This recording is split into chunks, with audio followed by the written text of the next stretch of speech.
So ladies and gentlemen, welcome again to this episode where we always share our stories, and this is Jesse Pod Session, and it's an interesting day that I have one of my good friend.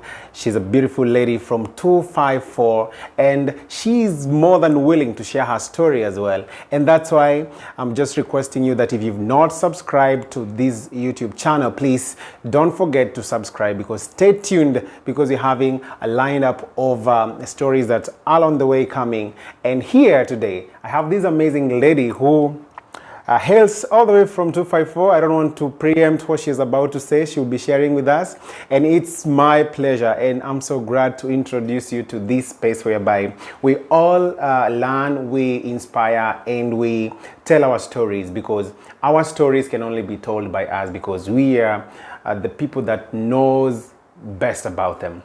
So welcome. Thank you, thank you. How are you doing? Oh, I'm doing well. I'm just trying to survive the cold. Wow, How are you trying to survive the cold? Yeah, it's a bit cold here. This side of the world is a bit cold, especially when we have this winter season. It's not easy staying indoors all the day, but we are managing it. So you bought warm clothes and all that? Definitely, because you cannot survive with this cold weather like this. And who told you to buy warm clothes while you just... I happen to have a couple of friends here, especially when I came here. I was ushered in by an American family, and then they shared a lot about this winter weather. So I was very, very prepared, because we came here just like a few months, like 2 months before the start of winter. So I had all that information on my fingertips. Oh, that's wow, nice. I'm so glad to have you in this space. Thank you so much. I'm so glad to be here. Yeah, you're welcome. We can't wait to hear your story. I can't wait to also hear my story. Wow. So tell us, who is Michelle? And where does Michelle come from? Tell us, who is you? First of all, I'm Michelle. Yeah. I come from, let me not say Nairobi, because my mom stays at Nairobi, but I was raised in Meru. Okay. Yeah, Meru is like a county in Kenya. So I was raised by my grandmother. Yeah, so I'm a grandmother's child. Well, I usually hear that those kids that are raised by grandmoms, they are very disciplined, and because they grandmas, and sometimes they tend to be so much loved by their grandmothers. How was life being raised by a grandmother? Hey, my grandmother used to be so strict. Where? Really? Yeah, she used to Tandika is cane. Yeah. She used to beat me. Okay, not the bad beating like punching and all that. It's the good one for discipline. Yeah, and she's just strict. She wanted me to get good grades, go to campus.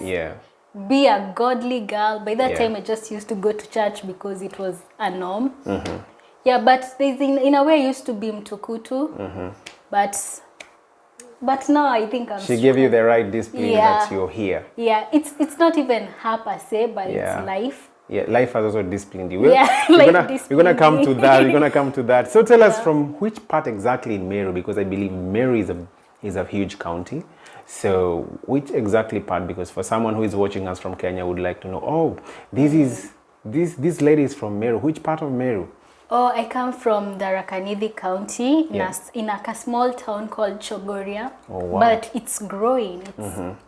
It has good schools such as Chogoria Girls, Chogoria Boys. Chogoria Girls is a national school. That's where you went for your... Yeah, that's where I went for my high school diploma. Wow. And I passed really well. Wow. Yeah, so... Thank you. Yeah, that's the county where people tend to say the president and all that comes out of there. I don't know what elections, what. Yeah, hizo marumas za kitambo, how vile mliproduce a million plus votes within some few hours. If you also want votes, come to the Rakanidi weekend. Definitely, and shout out to the Rakanidi people. We love you so much. So, did you grow up all your life in before you came here in Tharaka Nithi? I was born in Nairobi. I stayed in Nairobi for 3 years. And then after that, my grandmother and my grandfather moved to Chogoria. They built their own home there. So, and I was the only child that time with my uncle. We were just two. So we just stayed there with my grandmother. Oh. Yeah, so she raised me basically. Okay. Yeah, and then my grandfather passed away along the way. Sorry for that. It's okay. So I was left, trust me, I've mourned for that 1,000 times. And yeah, so I was left with my grandmother. So yeah, it was just me and her. Was it difficult, did you miss your parents while still with the grandmother? Did you have time maybe to spend with them? Honestly, I just have a mom. I don't know anything about my dad because my grandfather was my dad. Oh, okay. Honestly, at some point I used to know my mom is my sister. Yeah. Because I was so close to her. Yeah. That sister relationship. Yeah. Yeah, but I used to really love her and miss her so much. So I used to wonder how come I'm missing my sister this much. Before I came to understand she's my your mother. Mom. Oh. Yeah, but I used to miss my mom even in high school. I used to miss her so much. Yeah, basically I have my grandmother is like my father, and then my mom is like my mother. Your grandmother is like your mom. Yeah. A little bit of confusion. Yeah. Don't worry, it happens. It happens. Yeah, I have also a nephew who is older than me, and who is older than me, and he has been raised by my parents. Up to this very moment, he calls my dad and my papa mom and dad, because that's how he was raised. So wow, so what is so interesting about Tharaka Nithi that you miss now before we just get into the real conversation? Honestly, apart from the boredom, anyway, I'm just kidding. Maybe I miss the weather. Although it was so cold, but compared to here, hey, it's warm there. But I miss the farm, I miss the animals. I used to wake up to birds singing. To my grandmother, Akiteta. What is that in English? Complain. My grandmother complaining. I used to miss the village life. The chicken used to be so annoying. They're like crow, crow, crow, crow in the morning, and you're asleep. You're like, chicken are so noisy. So you miss that kind of an environment. The farm life. Yes. I can relate, especially when you come to this other side of the world. So how was your life in, did you school for your primary school in Tharaka Nithi or in Nairobi? Me. I think my entire life I've schooled in Tharaka Nithi. I first started at Chogori Academy. And then I really cried. I wanted to go to a boarding school. That's when my grandmother took me to Chogoria Junior. Then while studying at Chogoria Junior, I don't know, I became so dumb. Then my grandmother was like, no, you can't be number 2 with 280 marks. How is that? And you're given a certificate. How is that possible? I'll take you out of that school. And then she took me to another school called Mariamu Boarding in Shuka. So life there was so tough. I remember we used to go to a river to get water. And I'm not used to that life. And also when you store your water in jerry cans, people used to steal your water. So life was so hard there. And then after that, I did my KCPE. Then I went to Chogoria Girls High School, a national school. Wow, did you like, how was the experience after you went to the national school? Because I believe there are so many people who do their KCPE and they want to go to those fancy secondary schools, but they don't go maybe because of one reason or the other. How was the feeling after being admitted to a national school? Honestly, I didn't. You didn't feel it? I didn't feel it. So it was just like, I'll just go to high school. I used to love staying at home, so school was a very big issue to me. But afterwards, after I went there Form 1 and all that, and then I started, and then people started saying, wow, you're in a nice school, I love your school. That's when I started feeling so proud of the school that I am in. Wow. Because I remember when I did my KCP and I performed very well, and I was admitted. I got an admission to a very nice school. But then my dad said, no, you have to go to this nearby high school that is here. Then I was kind of like, what's happening, Dad? Like, why am I going to this school and I've already passed? Then I remember then we were like 4 of us in high school, and all of us were boys, and then 2 of my sisters were in college, and my dad didn't have a very huge financial stamina, so I understood. So I get your point when you say, like, when you're admitted to a national school, like, yeah, I know things happen like that. So now you've done your, how was life in high school? Life in high school was hard because I barely saw my grandmom and my mother and my brothers. So like we had to study and study and study, and then holiday breaks were just like 1 week. Yeah, okay. And also I don't know, my class was a bit tricky. People used to make noise, and then I used to get caned for the noise I didn't make. At some point I was like, no, I'll make the noise. You are the sacrificial. Yes. So me, I used to make noise knowing we'll get beaten, all of us. So I used even to see a girl studying. Then we were just there making noise knowing, oh, yaki she's studying for that, nothing atatandikwa na sisi tu. So but basically that was, like, high school was so much fun. I got to know friends. I finally got to know baby boys. I got to get into knowing other people from different schools. I also did a science. What was it called? Science Congress. At the district level, and it was such a crazy idea. I just got the idea just to get out of school because I just realized sometimes school is boring. You just want to go and meet other people. I don't know if it was something with killing rats, or I don't even know. That was the project. And also catching fish. Those all good memories. I remember we had a project that we were making briquettes. You know what briquettes are? No. Briquettes are kind of charcoal that you make out of the byproducts, and they are non-pollutants. So that was our project, which we did up to the provincial level by then. It was a good project, but other people had so advanced project than us. At least you thought about your project. It wasn't just my project. I was even presenting my project to the judges and they were laughing. So I can understand those good old memories. But seems like your high school was so fun. Yes, now, it was. That's amazing. Let's maybe we try to flash forward and like now you've done your KCSE. When did you sit for your KCSE? 2015. And now, did you pass and got admitted to which university? Yeah, I got a B+ and I got admitted to Kenyatta University. Oh, so nyinyi wale watu wa KU? Yeah, watoto wetu wakienda KU. Tunaitikia. Mnaitikia. Wow, that's amazing. That's Kenyatta University. All guys from KU, shout out. One of you here is representing you very well this other side of the world. Yes, so now umeenda KU, that was in 2016, right? Yeah, in 2016. How was life in campus? Hey, that's now if you want to know the meaning of life, go to campus. No, I didn't have my grandmother calling me every day. I wasn't at home. So that's where the full-blown Michelle was seen. Like, and then I started, partying and all that. I hope this won't get to her. I'm sorry, I'm doing well right now.